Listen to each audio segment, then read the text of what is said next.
manifest their character with humanity and dignity. That's it. You said it. Don't say it one more word. Sorry. No, she nailed it, right? I mean, that's it. It's the creation of real people. Ask me your next question, Jay. Just try it. Go ahead. So, Noreen,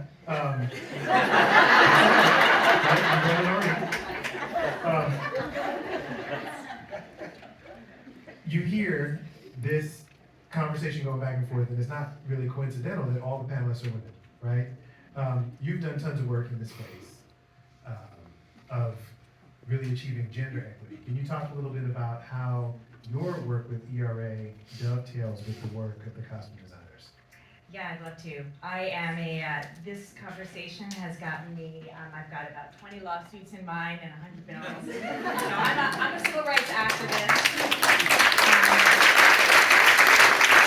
I'm a lawyer.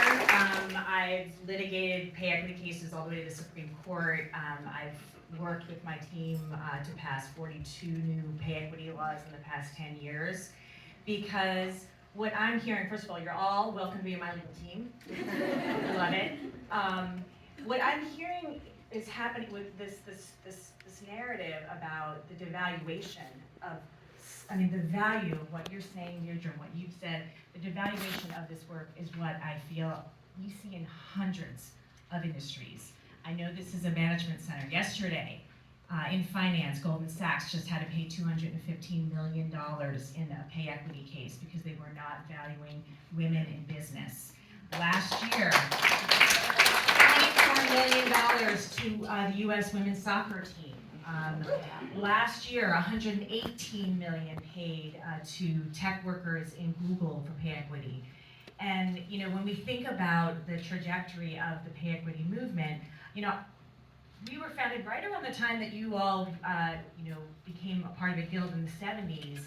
By 1960, we were just about 60 cents to the dollar women were earning. It has not improved. It has crawled. In 1963, there was a passage of the Equal Pay Act of 1963. By 1997, we were still only at 70 cents to the dollar, and today we're only at 82 cents to the dollar, and that's the average woman. If you are Latino or a Native woman, it is 56 cents on the dollar. If you are a Black woman, it is 67 cents on the dollar. And what does that mean? For the average woman, it's the loss of $400,000 over the course of your career. If you are a woman of color, it is $1 million. Let me contextualize that with what's happening to the costume designers. 1976, looks like the pay gap between production designers and costume designers was $357 a week. That's up to about 1,000, based on my review of the data. 1,000. That means that costume designers over the course of their career are losing $2 million as compared to the average woman.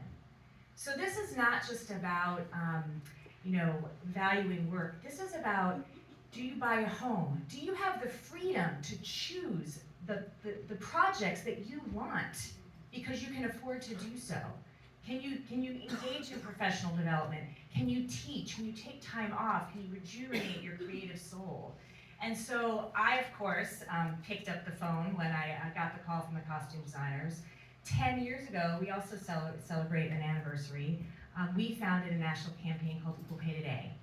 And we have advocates in every single state, working in the states and the federal level with women in hundreds of industries. And I'm telling you, costume designers is going to be project number 1 in 2024.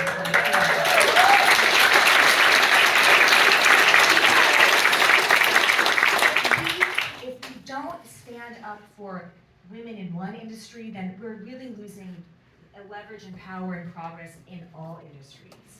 And I think there is a cultural zeitgeist. I think the Me Too movement in Hollywood really was about transparency. There's been incredible transparency in terms of pay equity with the leading actors that you dress. And so you're at a moment where you are influencers dressing people who are mad about pay equity.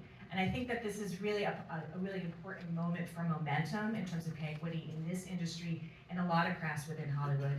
And I'm really happy to be a part of it and talk more about it later.